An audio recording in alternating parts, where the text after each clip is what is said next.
Абай Құнанбаев, ғылым таппай мақтанба. Ғылым таппай мақтанба, орын таппай баптанба, құмарланып шаттанба, ойнап босқа күлуге. 5 нәрседен қашық бол, 5 нәрседен ашық бол.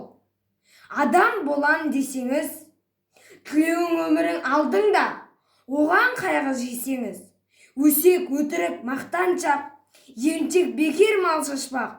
5 дұрыспанын білсеңіз, талап, еңбек, терең ой, қанағат, рақым ойлап қой. 5 асығыс көнсеңіз, жамандық көрсең нәфрәтлі, суытып көңіл тыйсаңыз. Жақсылық көрсең ғибратлы, оған қайғы жисаңыз. Ғалым болмай немене балалықты қисаңыз, болмасаң да ұқсақ бақ, бір ғалымды көрсеңіз. Ондай болмақ қайда деп айтпа, ғылым сүйсеңіз. Сізге ғылым кім берер, жанбай жатып сөнсеңіз. Дүние де өзі, мал да өзі, ғылымға көңіл бөлсеңіз.